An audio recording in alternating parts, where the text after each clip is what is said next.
ওই আসিয়া একদিন চিরুনি দিয়া মাথা আছড়ায়, হঠাৎ চিরুনিটা মাটির মধ্যে পড়ে গেল। উঠাইতে গিয়া আল্লাহর নাম জবানে বের হয়ে গেল। ফেরাউন পাশে দাঁড়াইয়া হঠাৎ করে শুনে, তুমি কার নাম নিলা? কয় আল্লাহর। আর গোপন রেখে লাভ নাই। এইবার ফেরাউন কয়, আমি তো তোমার খোদা। কয় না, আমি তো মুসা নবীর খোদার উপর ঈমান এনেছি। এতদিন আমি গোপন রেখেছিলাম, এখন আর গোপন রাখার কোনো সুযোগ নাই। যেহেতু প্রকাশ হয়েই গেছি, আর এটা বন্ধ করা যাবে না। ফেরাউন ডাক দিয়া কয়, আসিয়া সর্বনাশ, আমার খোদাইগিরি না জানি কি হয়ে যায়। তুমি আমার সাথে এরকম করবা না, কি চাও সব দিব। বলে, তুমি যাই দাও, আমার মাওলার মোহাব্বত আমি আলাদা ফেরত দিতে পারবো না। আমি মাওলার আশেক হয়ে গেলাম, আমি মাওলার মোহাব্বত অন্তরে জমায়ে ফেলেছি। আমি আমার মাওলার নাম না নিলে আমার কলিজা ঠান্ডা হয় না। ফেরাউন বলে, খবরদার, আর একবারও তুমি বলবা না। আসিয়াকে ফিরাইতেই পারে না। এক পর্যায়ে ফেরাউন বলে, আমার কানে কানে একটু আমারে খোদা বলিয়া ডাক দাও। আসিয়া ডাক দিয়া কয়, রে ফেরাউন, আমার আল্লাহকে ফাঁকি দেওয়ার কোনো সুযোগ হবে না। আসিয়া এবার আল্লাহর উপরে মজবুত হয়ে গেল। ফেরাউন যখন দেখলো আর আসিয়াকে লাইনে নেওয়া যায় না, এবার ফেরাউন রাগান্বিত হয়ে বাঁকা হইয়া বলে, ও আসিয়া, আল্লাহরে যদি তুমি ভুলিয়া না যাও, আমারে যদি খোদা বলে স্বীকৃতি না দাও, আমি তোমাকে বিচারের কাঠগড়ায় দাঁড় করাবো। আসিয়া বলে, রে তুমি যা করো কিছুই আমার আপত্তি নাই। বলে, তোমার হাতে পায়ে রশি লাগায় ফাঁসি দিব।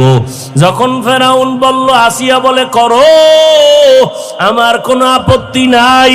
আমি আমার মালিকের ভুলতে পারবো না, কারণ আমার মালিক, আমার ইজ্জতের মালিক, আমার হায়াতের মালিক, আমার রিজিকের মালিক আমার আল্লাহ ছাড়া আমার আপন কেউ নাই। ওই আল্লাহ আমাকে কথা বলার শক্তি দান করেছেন, ওই আল্লাহ আমার সুন্দর চেহারা দিয়া বানাইছেন। ফেরাউন যখন দেখলো ফিরানো যায় না, ফাঁসির মঞ্চে নেওয়ার জন্য রেডি হয়ে গেল।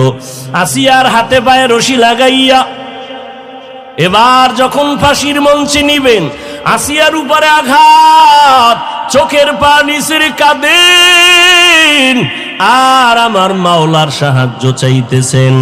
এতে হঠাৎ করিয়া যখন আসিয়াকে ফাঁসি দিবে খবরটা ছড়ায় গেল। একদিন ওই পথের দ্বারে মুসা নবীর আগমন ঘটে গেল। আসিয়া মুসা নবীরে দেইখা কয়, ও পয়গম্বর, আপনি জানেননি, আপনি তো আল্লাহর সাথে মাঝে মাঝে কথা বলতে যান, আপনি একটু বলবেন আমি আসিয়ার উপরে আপনার মাওলার রাজি না বেজার হয়ে গেছে?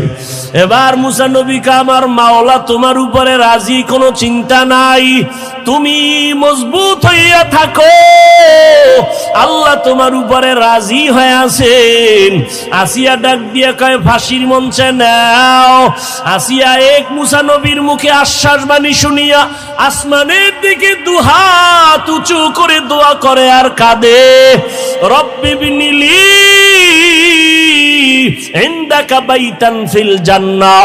ও আল্লাহ, ফেরাউনের সামনে আজ আমি বেইজ্জতি হয়ে যাইতেছি, তুমি আমাকে দয়া করে ইজ্জতের হেফাজত করো, জান্নাতে তোমার কাছে একটা ঘর বানাইয়া দাও।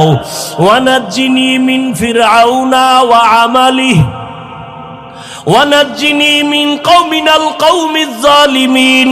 ফেরাউনের অত্যাচার থেকে আল্লাহ তুমি মুক্তি দাও। আসিয়া কান্নাকাটি করে দোয়া করার সাথে সাথে হঠাৎ আসিয়া আসমানের দিকে তাকায় দেখে আমার মাওলা পাকের কুদরতের পর্দা খুলে দেওয়া হলো। আসিয়া তাকায় দেখে লক্ষ লক্ষ ফেরেশতারা অপেক্ষায় আছে আসিয়াকে স্বাগতম দিয়া, জান্নাতের নাজ নেয়ামত দিয়া তারপরে নিয়ে যাবে। আসিয়া দেখে এবার ফাঁসির মঞ্চে যায় আর মুস্কি মুস্কি হাসতেছে। ফেরাউন ডাক দিয়ে কয়, আসিয়া, একটু আগে তুমি কান্না করলা, এখন আবার তুমি কেন হাসো? বলে, রে ফেরাউন, তুমি জানো না আমার আসল মালিকের দরজা খুলিয়া গেছে।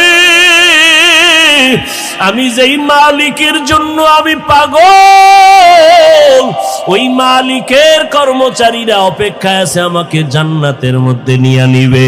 ওই জান্নাত আমি তাকায় দেখতেছি, লক্ষ লক্ষ ফেরেশতাদের দেখতেছি। এইবার ফাঁসির মঞ্চে যখন আসিয়া কি ঝুলাইয়া দিল, আল্লাহ পাক রব্বুল আলামিন ফেরেশতা পাঠায় তাকে রূহটা জান্নাতের মধ্যে নিয়ে নিল। আমার নবী বলেন, কিয়ামতের ময়দানে আমি মুহাম্মদের সাথে জান্নাতে যত নারীর সাথে বিবাহ হবে, ফেরাউনের স্ত্রী আসিয়ার সাথে আল্লাহ আমার সাথে বিবাহের বন্দোবস্ত করায় দিবেন। এরে পর্দার আড়ালের আম্মা জানেরা, একটা মা যখন আদর্শওয়ালা হবে, ওই ঘরটা জান্নাতের বাগান হয়ে যাবে। স্বামী যদি একটু আঁকা বাঁকা চলে, স্ত্রী ভালো হলে স্বামীটাও লাইনে চলে আসবে। এরে আম্মা জানেরা, আল্লাহর কোরআন সত্য, নবীর কথা সত্য, মিথ্যা না। ও যুবকেরা তৈরি হও, কয়দিন আর দুনিয়াতে বাঁচবা? চোখের সামনে শুধু লাশ আর লাশ। এমন একটা দিন নাই যুবকের লাশের খবর নাই রে বাবা। মরণ তো লাগবে। আজকে তুমি কত আরামে খাও আর ঘুমাও, গরমে তুমি আজকে ফ্যান চালাও, মশার যন্ত্রণায় মশারি টানায় ঘুমাও। ও বান্দা, গুনাহ নিয়ে যদি কবরে যাও, আজকে আমি যদি প্যান্ট শার্ট টাই লাগাইয়া দাড়ি কামায়া তোমার মতো চলতাম, কেউ আমারে বাধা দিত না। কিন্তু না, কেন এত কষ্ট করিয়া এই লেবাস পোশাক নবীর তরিকায় হালাল ভাবে চলি, নামাজ পড়ি? এর একমাত্র কারণ আমার মাওলার কোরআন সত্য, জান্নাত জাহান্নাম সত্য।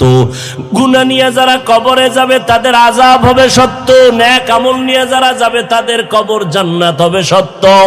এরে নবীর উম্মতের দল, আজকে যদি মনে করো কবরে কোনো আযাব হবে না, যদি এটা সত্যই হয় তো তুমিও বাঁচলা, আমিও মুক্তি পেয়ে যাব।